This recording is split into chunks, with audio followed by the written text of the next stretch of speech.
kembali lagi di channel YouTube Mr. Kronis, Komunikasi Romantis dan Humanis.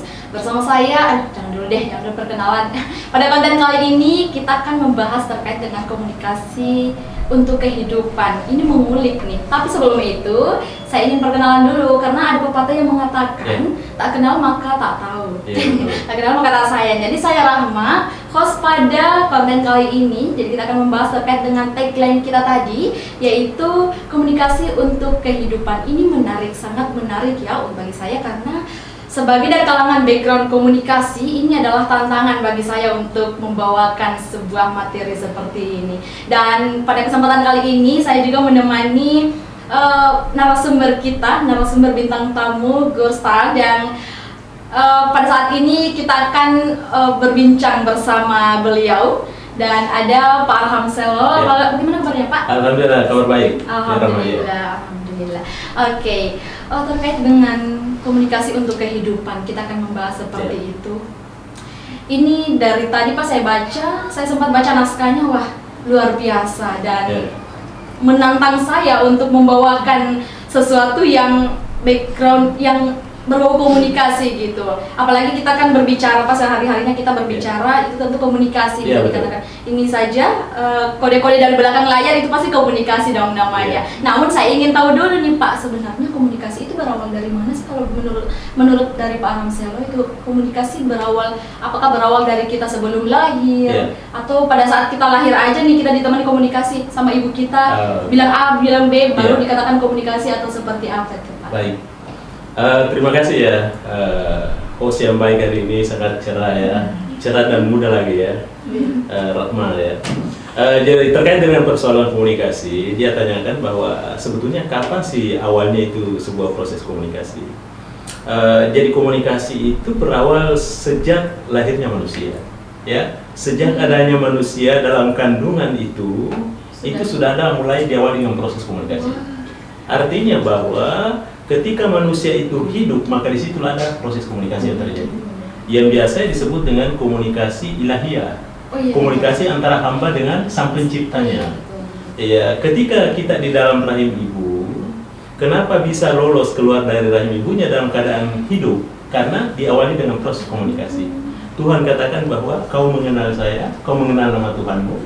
Jika pada saat itu kita katakan yes, saya mengenal nama Tuhanku, maka dihembuskanlah roh. Maka lahirlah itu manusia. Jadi pada prinsipnya bahwa komunikasi itu bukan setelah lahir ke dunia, tetapi masih dalam alam rahim ibunya, kandungan, sudah ada proses komunikasi. Komunikasi antara hamba dengan sang penciptanya, sang Halik, yang meniupkan roh itu. Komunikasi komunikasi lahir itu berawal dari situ, proses komunikasi itu dalam kandungan. Jadi ternyata teman-teman, waktu kita masih dalam kandungan itu sudah terjadi proses komunikasi. Jadi komunikasi ilahiyah namanya. Jadi teman-teman yang mungkin bukan dari kalangan komunikasi mungkin bertanya, atau mungkin yang tahunya saja komunikasi itu ketika kita berkomunikasi seperti ini saja Pak. Nah ini ilmu baru nih. Kalau ternyata waktu kita dalam kandungan itu sudah terjadi proses komunikasi. Komunikasi ilahiyah. Ini kan komunikasi untuk kehidupan Pak. Kalau dalam lingkup mahasiswa, karena audiensnya mungkin atau penontonnya itu kebanyakan mahasiswa kelak, terkait dengan komunikasi itu akan dipelajari lebih lanjut oleh Gen Z, generasi milenial yang akan mewariskan segala pengetahuan tentang komunikasi. Nah, komunikasi kehidupan dalam lingkup mahasiswa itu, kalau di lingkup mahasiswa itu seperti apa Pak? Kalau tadi kan kita mau pelajari terkait dengan komunikasi itu berawal dari mana, ternyata komunikasi itu sudah berawal dari pada saat kita di dalam rahim ibu itu sudah terjadi komunikasi. Nah, kalau dalam lingkup komunikasi kita lompat Pak, dalam lingkup komunikasi itu komunikasi kehidupan itu seperti apa? Baik. Jadi sebagaimana yang kita bicarakan awal tadi, bahwa komunikasi adalah untuk kehidupan. Rahma itu menyampaikan pertanyaan bahwa andaikan kita di kampus, bagaimana sih komunikasi itu dikatakan sebagai komunikasi kehidupan? Seorang mahasiswa, saya selalu sampaikan kepada mahasiswa yang pernah saya ajar, bahwa ketika kita adalah orang komunikasi, dimanapun di tempat-tempat publik itu, jangan sampai orang mendahului menyapa kita. Sebaiknya kita orang komunikasi harus memberikan contoh, duluan menyapa dia. Jadi lebih komunikatif. Lebih komunikatif, sehingga kesannya seseorang itu bahwa kira-kira ini orang dari komunikasi nih ya. Oke, Kenapa pandangan dulu pertama menyapa ya. ya, betul. Dia ramah, friendly dan lain sebagainya. Sebab kita tidak tahu ini di samping kita siapa, di tempat publik Ya. itu siapa. Jangan-jangan ketika kita menyapa dengan santun, dengan romantis ya terhadap orang di sekeliling kita itu, di situ ada sumber rezeki, Betul. di situ ada sumber rahmat, di situ ada informasi yang baik. Boleh jadi. Makanya itu komunikasi ya kita harus efektifkan. Ya kita harus on-kan itu komunikasi itu ya, apalagi kita background komunikasi. Ini bisa menjadi patron terhadap orang-orang yang bukan komunikasi. Tetapi pada prinsipnya bahwa komunikasi ini adalah multidisiplin. Ya, dia bisa didekati dengan pendekatan ilmu-ilmu lain. Ya, makanya orang itu tidak boleh alergi dengan komunikasi. Karena hampir semua ilmu-ilmu di dunia ini harus didekati dengan komunikasi. Ya, ketika kita mau berbisnis dengan baik, perlu komunikasi bisnis. Di pendidikan perlu komunikasi pendidikan yang baik. Ya, di politisi perlu komunikasi politik yang baik. Jadi hampir semua lini kehidupan perlu berkomunikasi dengan baik. Mau berkomunikasi dengan sang halik perlu komunikasi dengan baik ya. Iya, itu alurnya komunikasi horizontal secara sesama itu juga harus bagus ya. Iya, kira-kira begitu bayangannya. Kenapa sampai dikatakan komunikasi kehidupan itu di kampus ya? Iya, jadi saya tambahkan bahwa seorang mahasiswa itu tidak boleh tinggal diam. Ya, ketika ada sesuatu masalah di kampus, boleh curhat, boleh dia menyampaikan unek-uneknya itu. Aktif, kritik. Iya, aktif, kritik ya. Yang penting kritiknya itu adalah kritik yang konstruktif, Betul. yang membangun ya. Ketika dua orang mahasiswa, yang satu lapar, yang satu kenyang, kita tidak tahu ini, yang mana lapar, mana kenyang. Betul. Tapi setelah dia berkomunikasi, mohon maaf Pak, saya mau ke kantin dulu. Kita baru tahu bahwa ternyata ini lapar. Kita bisa dapatkan solusi. Dapat solusi. Akhirnya dia bisa hidup kan, langgeng dia kan. Iya, seperti itu Rama ya. Saya juga pernah mendapat kata-kata nih Pak. Ya. Sesuatu tidak akan bisa terjadi kalau Ya. tidak dikomunikasikan. Iya betul. Itu kata Betul. pepatah Pak. Saya lupa pepatahnya siapa. Iya. Ya Pak. Ini juga ada yang menarik. Apa sih konsekuensinya ketika kita tidak melakukan komunikasi itu tadi ya Pak? Iya. Kita kan tidak mendapatkan solusinya. Iya, Terus betul. tadi juga ada yang sempat Bapak bahas bahwa kita bisa mendapat teman baru, Iya, betul. rezeki, rahmat Iya, dan sebagainya. betul. Jadi Iya. saya ingin tekankan di sini bahwa rezeki itu bukan segalanya tentang uang, teman-teman. Iya. Rezeki itu bisa digapai melalui teman, ya. Betul. Kita mendapat teman baru, kenalan Iya. baru. Iya. Dengan cara apa? Dengan cara komunikatif. Komunikasi, Apalagi betul. dari kita yang background komunikasi itu Iya. perlu punya landasan seperti ini. Jadi Iya. harus komunikatif. Baik itu orang yang dikenal atau tidak dikenal, tapi memang komunikasinya itu harus baik dan benar sesuai kaidah ya Pak. Iya, betul. Oke. Terus konsekuensi Pak nih, konsekuensi ketika kita tidak melakukan komunikasi selain tidak mendapatkan solusi ketika kita tidak berkomunikasi, itu apa lagi Pak konsekuensi yang paling memberikan tantangan kepada setiap manusia? Iya, baik. Jadi manusia itu harus berkomunikasi karena itu adalah Wajib. kodrat itu ya. Oh iya Pak. Kita diciptakan di dunia memang untuk berkomunikasi ya. Berkomunikasi itu tentunya bukan harus membaca ya, tetapi menatap ya dengan pandangan visual itu sudah proses komunikasi itu ya. Iya Pak. Iya, kadang-kadang melalui pendengaran juga ada bagian proses komunikasi itu ya. Komunikasi Iya. verbal dan non verbal itu Iya, non verbal itu ya. Sehingga dengan demikian maka tidak ada alasan untuk tidak berkomunikasi.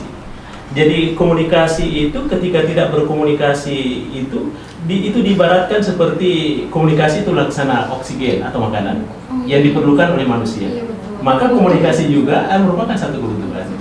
Iya, bayangkan saja ya di Rahma ya, andaikan manusia itu tidak menghirup oksigen, tidak makan makanan, tidak minum, dia pasti mati kan? Betul, Pak. Mati. Mati. Nah, kalau orang tidak berkomunikasi, konsekuensinya bisa saja mati berdiri ya. Bisa mati berdiri. Kalau di sekelilingnya tidak ada lagi yang mau sapa dia, Betul. dia juga tidak mau berkomunikasi, ya maka boleh itu yang terjadi itu. Itu celaka yang terakhirnya itu, bisa mati berdiri itu kalau tidak berkomunikasi. Begitu konsekuensi berat yang ditimbulkan ketika tidak melakukan proses komunikasi. Tanda kutip adalah komunikasi yang baik, komunikasi yang efektif. Ya.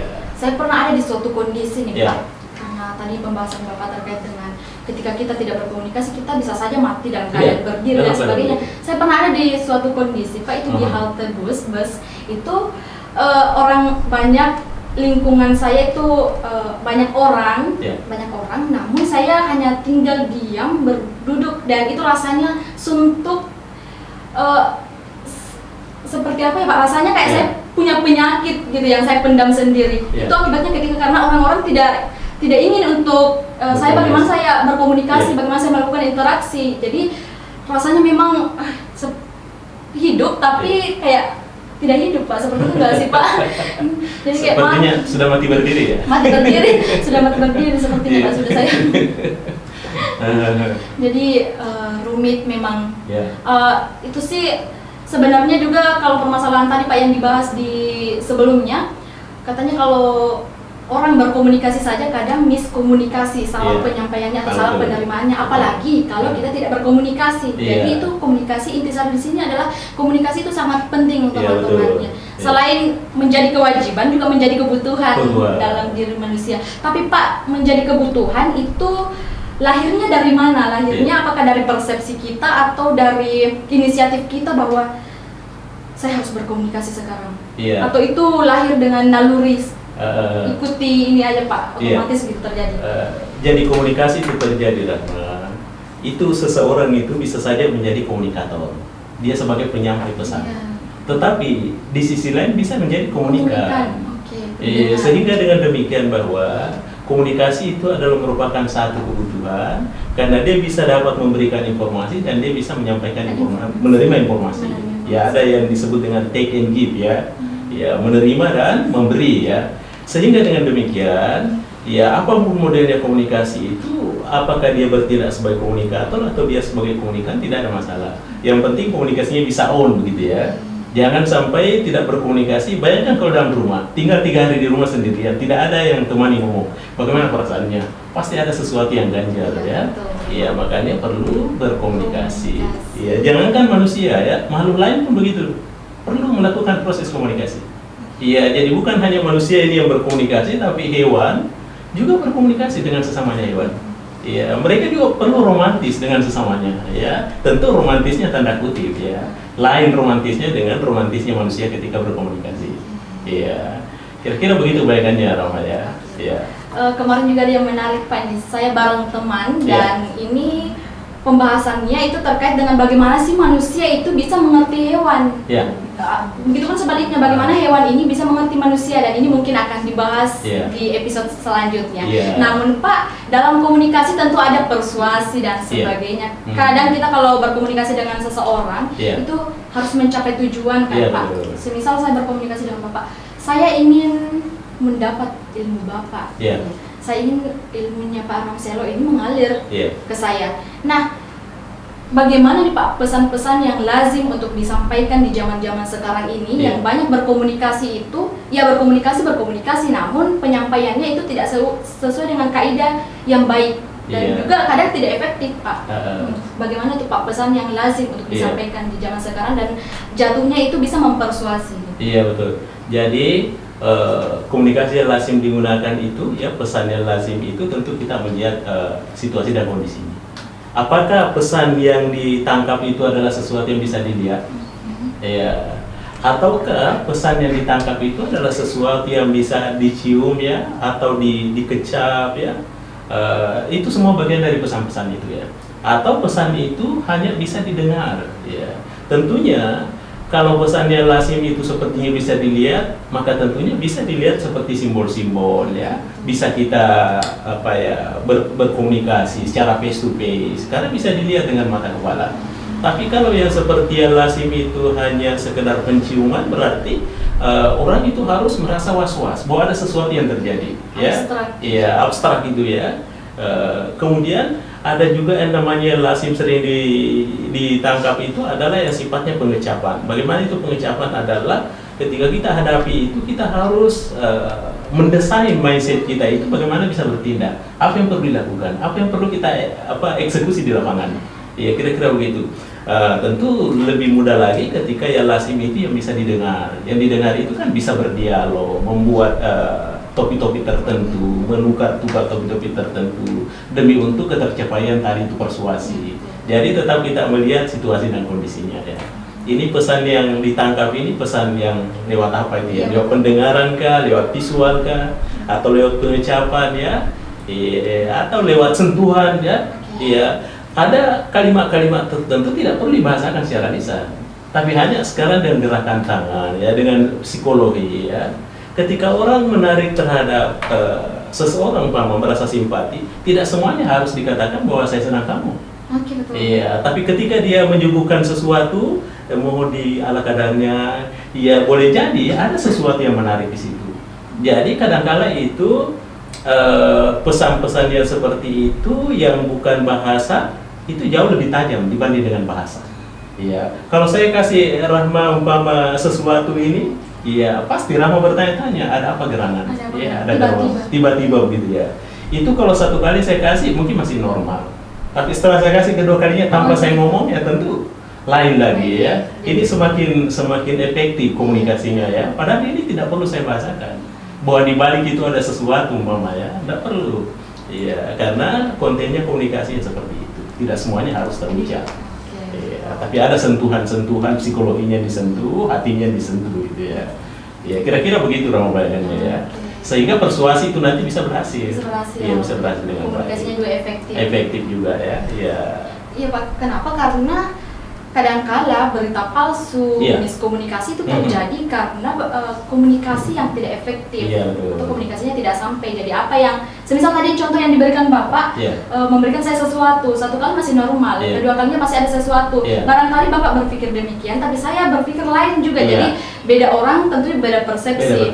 Nah untuk semua komunikasi yang lazim digunakan itu tentu teman-teman perhatikan dulu apakah komunikasi itu juga bisa dilihat atau mungkin salah satunya bisa didengar, bisa seperti itu. Nah, untuk komunikasi untuk kehidupan pada pembahasan kita kali ini yang bisa kita rampungkan Pak dari intisari pembahasan kita dari awal itu yang lebih bisa ditangkap oleh penonton gitu Pak. Mungkin bisa dipetakan bahwa yang pertama jadi sebagaimana di awal kita tadi pertama kali bicarakan bahwa komunikasi itu adalah untuk kehidupan. Tadi Rahma sudah tanya tentang di kampus, bagaimana mahasiswa bisa hidup, ya harus bertanya dong sama dosennya. Apa masalahnya? Ketika ada nilainya yang tidak beres umpama, tentu harus bertanya, ada komunikasi supaya ada solusi. Kemudian yang juga perlu saya tekankan bahwa komunikasi untuk kehidupan itu bukan hanya diperuntukkan kepada manusia saja sebagai makhluk hidup, tetapi makhluk lain juga bisa hidup karena komunikasi. Iya, walaupun tentunya komunikasi yang dibangun oleh yang dilakukan diperlihatkan oleh binatang itu tentunya beda dengan komunikasi manusia. Tetapi manusia lah yang bisa memahami itu ya. Ketika binatang itu lapar, binatang itu haus, tentu disuguhkan apa-apa supaya berlanjut kehidupannya. Ya, manusia karena kebutuhannya dalam berkomunikasi seperti layaknya oksigen dan makanan juga harus itu ya. Sebab kalau tidak, wah bahaya, konsekuensinya berat. Makanya komunikasi itu merupakan sesuatu yang sangat vital. Tetapi kalau diabaikan maka bisa menjadi sesuatu yang sangat fatal. Ya. Kira-kira begitu ya, supaya pemirsa itu bukan hanya orang-orang komunikasi yang bisa berkomunikasi dengan baik, tetapi tentunya juga orang-orang yang bukan jurusan komunikasi. Karena komunikasi ini sudah di penjuru dunia ya, semua lini kehidupan, tidak ada bumi ya, di sela-sela bumi yang tidak ada proses komunikasinya. Saya kira itu Rama ya, merupakan intisari kita pada kesempatan ini. Dari intisari tersebut bisa saya tarik bahwa tadi ada dibahas terkait dengan komunikasi dengan hewan. Jadi hewan itu bisa kita mengerti itu karena kita adalah makhluk yang suka berinteraksi dan ketika kita melihat hewan itu kelaparan, itu kan yang bisa memahami itu adalah kita. Jadi bagaimana kita membentuk argumen kemudian diterjemahkan dalam persepsi kita, itu adalah suatu bentuk komunikasi yang kita lakukan seperti itu. Oke, untuk pembahasan kita komunikasi untuk kehidupan mungkin sampai di sini teman-teman, dan saya rasa ini ilmu yang sangat luar biasa disalurkan dari Pak Ramselo untuk penonton sekalian yang tentunya baik dari latar belakang komunikasi maupun bukan itu bisa mempelajari atau menangkap dari apa yang dikatakan Pak Ramselo. Ini juga kita setelah ini atau episode selanjutnya kita akan membahas terkait dengan nanti kepo dulu. Nanti akan dibahas dengan materi yang berbeda tentunya. Namun sebelum saya menutup, jangan lupa subscribe channel YouTube Mr. Koronis, Komunikasi Romantis dan Humanis, dan juga like, komen. Bagi teman-teman mungkin yang merasa saya perlu tuangkan nih ide saya kepada podcast ini, karena menurut saya ini adalah sesuatu yang bisa dibahas melalui solusi oleh Pak Hamsel, itu bisa banget teman-teman. Jadi jangan lupa like, komen, dan subscribe channel YouTube Mr. Koronis, Komunikasi untuk Kehidupan. Saya Rahma. Wassalamualaikum warahmatullahi wabarakatuh. Waalaikumsalam warahmatullahi wabarakatuh.